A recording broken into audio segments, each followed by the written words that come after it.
Okay, welcome everyone. I'm so glad to be back with you and super excited that I have one of my favorite graduates of our program and a colleague of mine, Angelica Martin. Thanks for being here. Thanks for having me.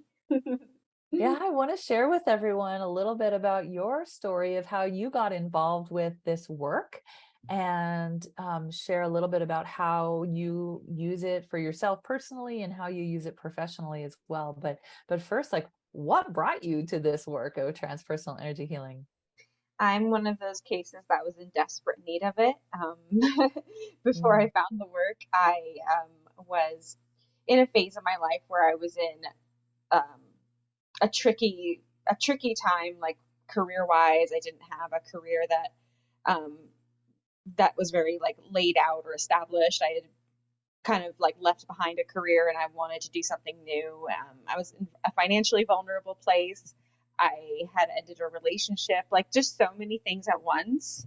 And I was really, really anxious and just always spinning out of control, trying to solve my problems. And it just got to be too much. And I knew I just needed to do something. And luckily, a practitioner and we connected at a meetup, and she demonstrated a little bit of transpersonal energy healing method with the group, and that's what got me hooked, and we started to work together one on one.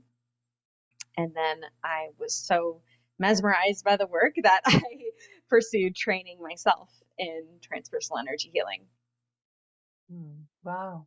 So you have continued to, I know, because I know you, and so I know that you continue to use this work for yourself personally. Tell us a Mm-hmm. little bit about how is your life different now because of the work that you've done personally with transpersonal energy healing? Oh, wow. Well, I'm laughing because I was actually thinking so much about my TEH concepts today. I'm like in a frame of mind where I'm seeing some of my patterns pop up that I've been through many times in my life, like some of my classic like patterns.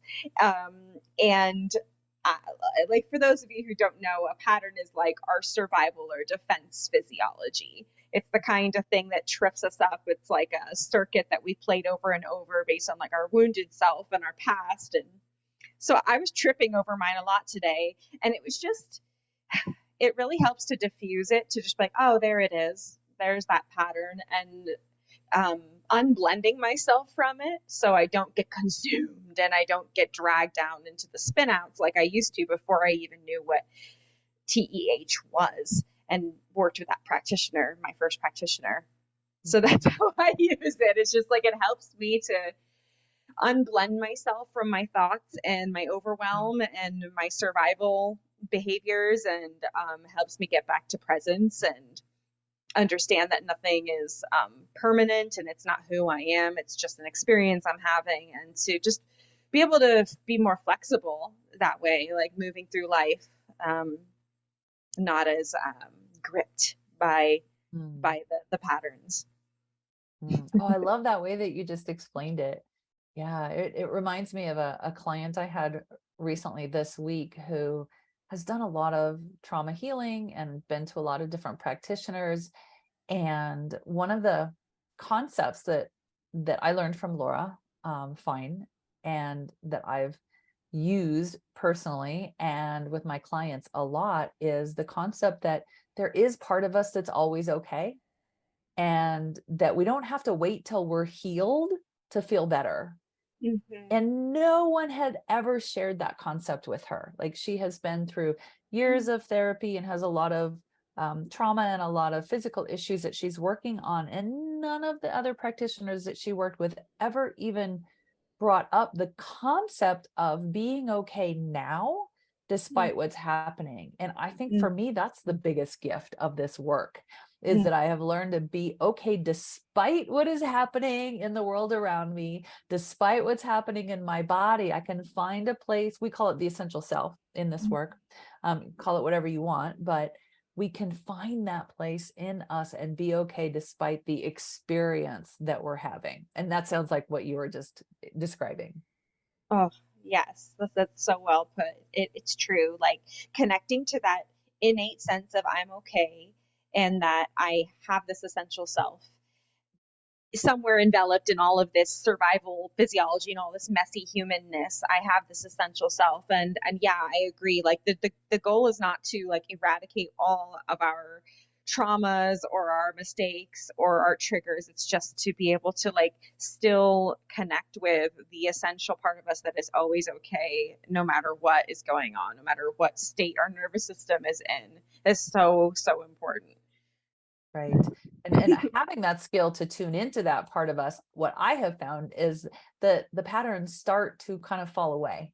Right. Mm-hmm. Like they aren't as loud, they're not as obnoxious, they're not as overpowering. Like the stronger part of me now is the essential self as opposed to the Exactly. wounded self. And Exactly. I can be happy now, not later when my health is better, and not Mhm, later when I have more money or when I'm more settled, like, but right now I can mhm, be okay. And what a gift that is to be able to be present and be okay right now. And this is mm, the work that finally brought me there with some really simple skills. Like we always say it's not necessarily easy, but there are some very simple skills that we mm, can that we can learn, mm, and teach our clients to incorporate into their day-to-day life. And that's what I am hoping with this program that you've been through with us, to teach people these simple skills to make less suffering in the world, you know?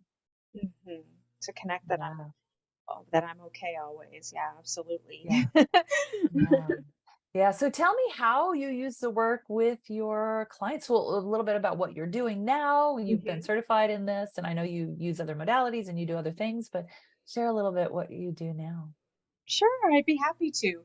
So the original way I applied the work was I was a health coach and I was really interested in functional medicine principles and coaching in terms of like practical advice for clients to improve their health status. And then I discovered just more and more that I wasn't that type of like that's not where my gifts are. Like my gifts aren't as much in like being a scientist or a problem solver, although I can. It's more in the intimate connection and building this safe bond with clients and facilitating being like the midwife of others healing. I found that that was so so so deeply nourishing that I decided, okay, let's actually focus 100% on our on the healing side of things, the practice of healing with energy healing or other modalities to help them just feel better on the inside rather than addressing the body cues and symptoms and stuff like Mhm. that. So I did make that change. And where I'm currently at is I have just, it took a while, but I've just gotten clear about how I want to bring my unique spin to this work. Because transpersonal energy healing is a very step by step method. It's been laid out for us so nicely by the late Laura Fine. It was her life's work, and she um, condensed it into a stepwise system that's teachable, learnable, repeatable, which is great. And now I realize that as a dancer, I'm a Middle Eastern dancer. It's like my biggest passion in life. I would love to incorporate dance into my practice so I can bring more somatic um, elements into my healing practice. And I'd like to do it especially with groups. I am very passionate and um, I really value building community. That's something that's very important to me. So I would really love to build my practice in that direction of incorporating this Middle Eastern dance and doing this in group settings and bringing TEH more in a group experience. Mm. Oh, I can't wait to see as you unfold that dream and passion of yours. This work is so it's so unique in that you can use it as a standalone thing and you can incorporate it into just about anything in all different types of Mhm. healing modalities, but also in other businesses. And just anytime that you are interacting with another human being, you can actually use these techniques. So I love hearing how people are using it, and how uniquely yours you can make this work. Yeah, I'm really excited about it, and I even decided I'm going to call it Healing Hips. So Oh, cool. yeah, so everyone can stay tuned for that. I'm going to be like sharing it online, so it'll be definitely a hips and like belly dancing focus type of work. I wanted to say workout just now, but I'll say dance lesson, and then we're going to drop into the healing and the depth psychology and the relational piece. And then we were going to blend the two, and we're going to use belly dance to help us naturally discharge and regulate our systems. Mm. I love it. I love it. Well, Me our too. that'll be so fun. So what we're going to do is we are going to make sure that we put all of your information and your social media accounts down in the description box below so people can learn more about you. And of course, people got to see the chakra challenge, Yeah. all systems go warm up that you did. You were highlighted on day 4. So thank you so much for being part of our challenge. And I'm really proud to have you as one of our graduates and a member of our community, Angelica. Thank you so much for sharing how you're using the work. I know it's incredibly inspiring. Thank you. Thank you so much for including me and for letting me bring my unique expression of the work to your community and for being the guardian of the work, Mm. carrying on the legacy.